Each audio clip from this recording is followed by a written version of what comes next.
Assalamualaikum warahmatullahi wabarakatuh. Selamat datang di channel Calon Surga Temboro Madinahnya Indonesia.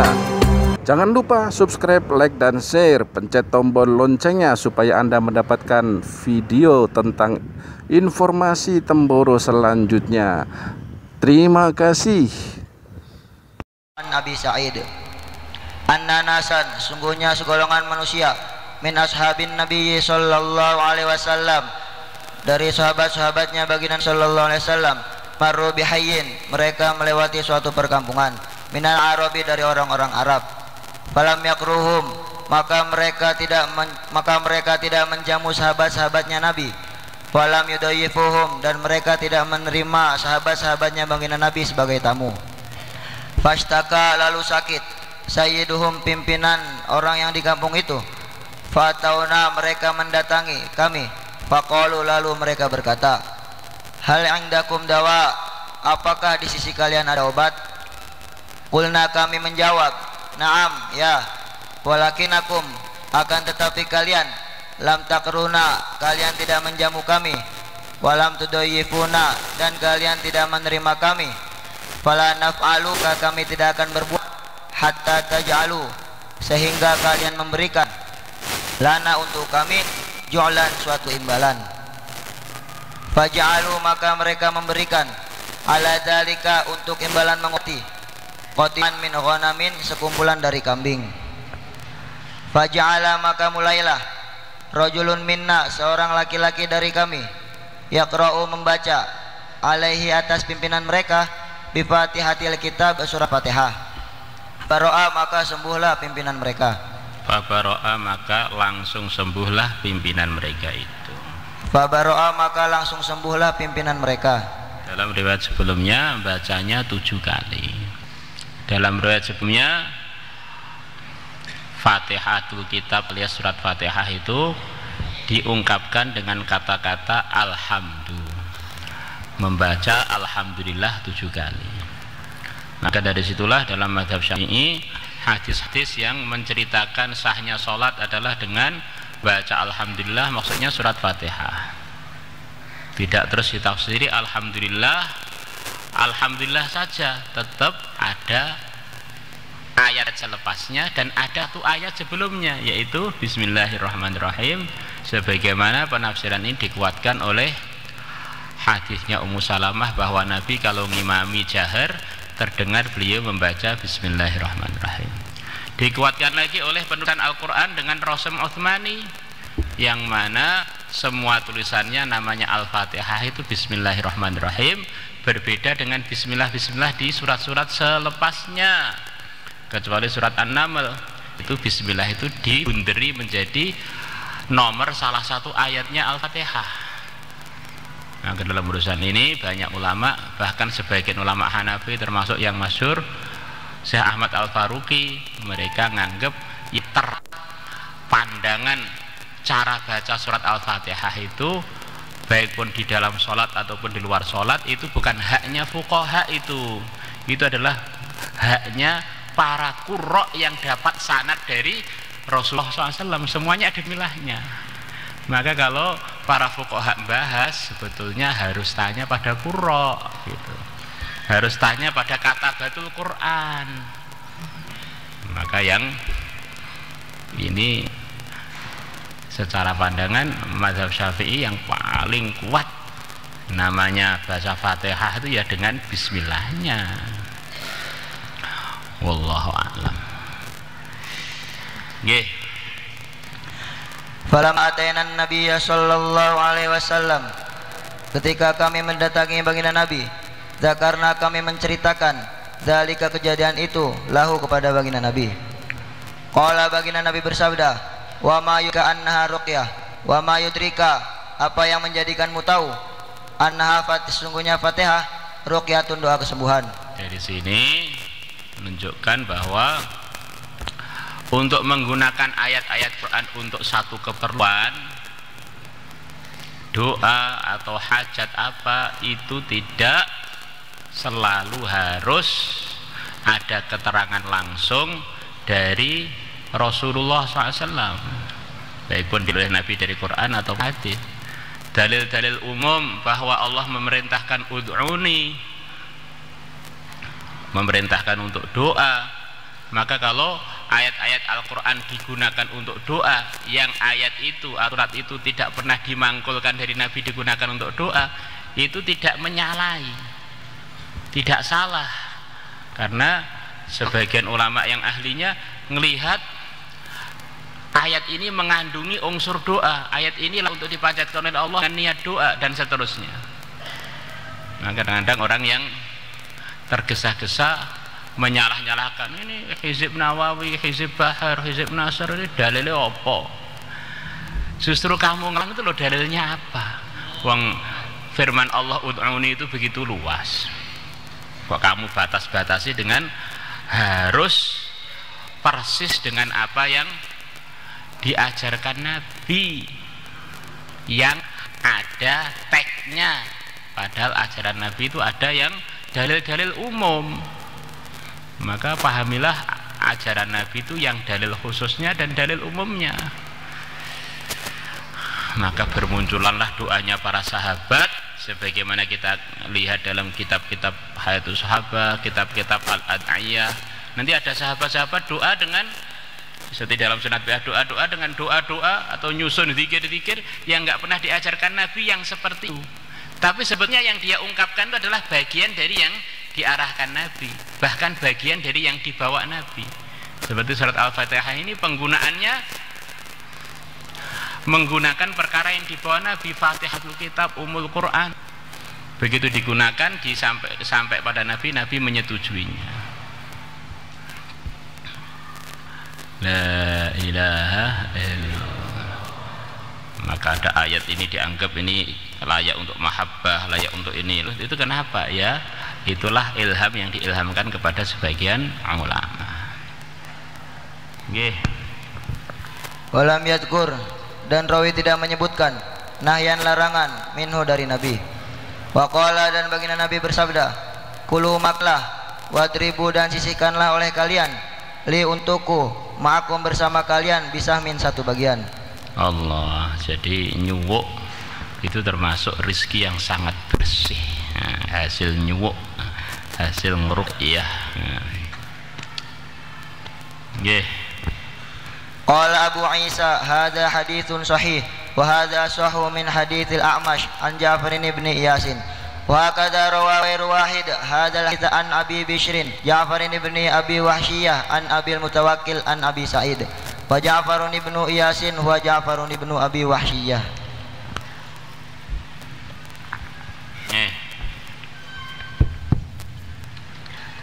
Bismillahirrahmanirrahim. Ismi Asru Habib bin Syamsul Anam, ji'tu min jambi. Alhamdulillah, aku hafidtu 30 juz'an minal Qur'anil azim. Wa nawaitu an ukammilku bi khutmatil kubra. Wa abi raghibun fit tabligh. Ya, benar. Bismillahirrahmanirrahim. Babu ma jaa fi ruqa wal adwiyati. Bab hadis yang menerangkan tentang ruqyah dan obat-obatan. Bihi qala hadatsana Ibnu Abi Umar qala hadatsana Sufyan 'an az-Zuhri an Abi Khizamah an abihi qala sa'altu Rasulullah sallallahu alaihi wasallam. Aku bertanya kepada Rasulullah sallallahu alaihi wasallam. Fakultu, maka aku berkata, ya Rasulullah, wahai Rasulullah sallallahu alaihi wasallam, ara'aita ruqan, bagaimana menurut engkau nahi ruqyah, nastarqiha, yang sering kami gunakan untuk ruqyah. Nastarqiha, yang kita minta orang lain untuk meruqyah kita, yang kita minta orang lain untuk meruqyah kita. Wa dawa'an natadabi, dan obat-obatan yang kami gunakan untuk berobat. Wa tuqatan nattaqiha, dan pelindung yang kami pakai untuk berlindung. Ya, wa tuqatan nattaqiha itu semacam penjagaan-penjagaan yang kaitannya dengan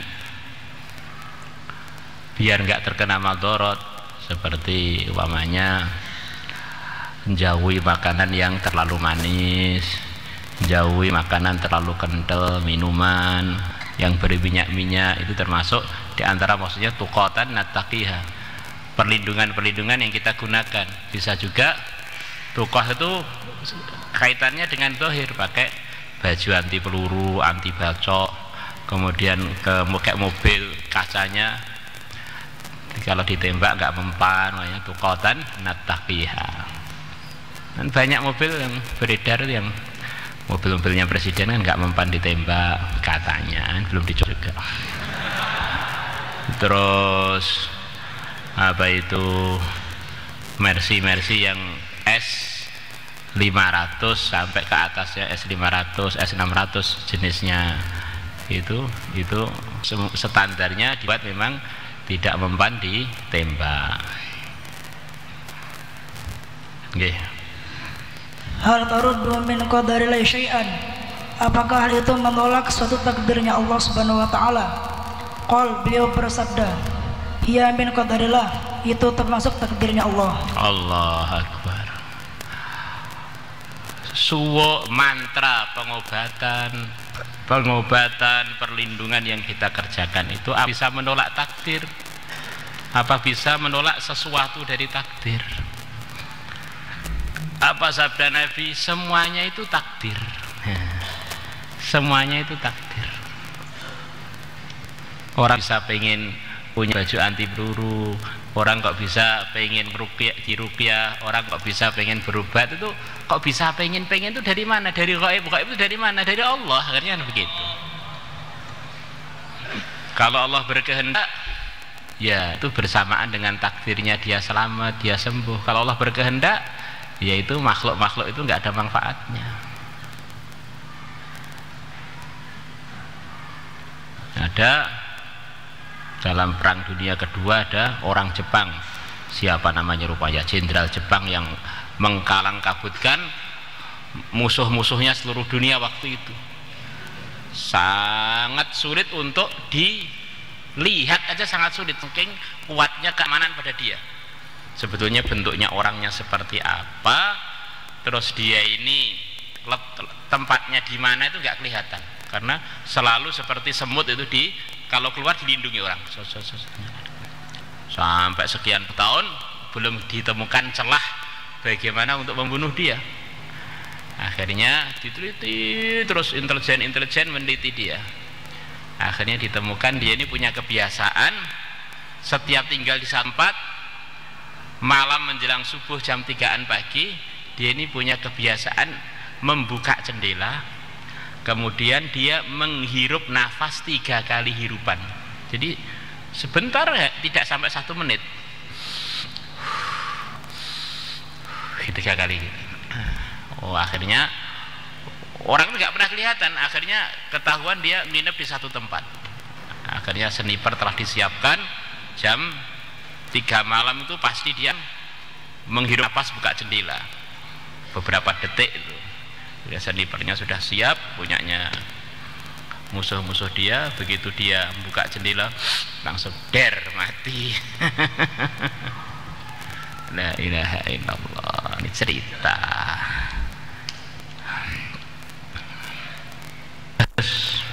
Qala Abu Isa, hadza haditsun hasanun sahih. Biqul hadatsana Sa'id bin Abdurrahman qala hadatsana Sufyan 'an az-Zuhri 'an ibn Abi Ghizamah 'an abihi 'an an-nabi sallallahu alaihi wasallam nahwahu. Wa hadza haditsun hasanun sahih. Wa qad ruwiya 'an ibn Uyainah kala riwayataini.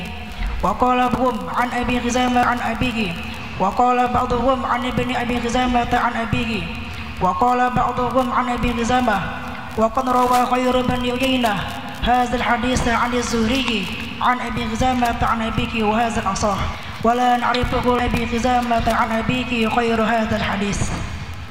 Ya.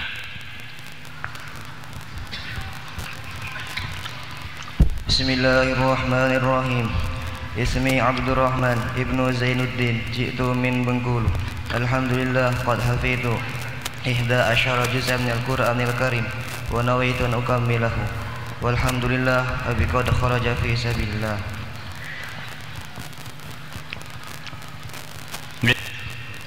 Bismillahirrahmanirrahim. Babu ma ja'a fil kam'ati wal ajwati. Bab hadis yang menerangkan tentang jamur dan kurma ajwa. Ya. Bihi qala hatsana Abu Ubaidah Ahmad ibnu Abdillah Al-Hamdani wa huwa ibnu Abi Safar wa Mahmud ibnu Ghailan qala bihi qala haddatsana Sa'id ibnu Amir an Muhammad ibn Amr an Abi Salamah an Abi Hurairah qala qala Rasulullah sallallahu alaihi wasallam beliau bersabda, al-ajwatu kurma ajwa minal jannati dari surga, wa fiha dan dalam kurma ajwa syifaun terdapat obat, minas sami dari racun. Terus Wal kam'atu dan jamur minal manni dari man, yaitu makanan yang turunkan kepada Bani Israel. Wa ma'uha dan sedangkan airnya jamur syifaun adalah obat lil aini untuk penyakit mata. Qala Abu Isa wa fil bab an Sa'id bin Zaid wa bi Sa'id wa Jabir.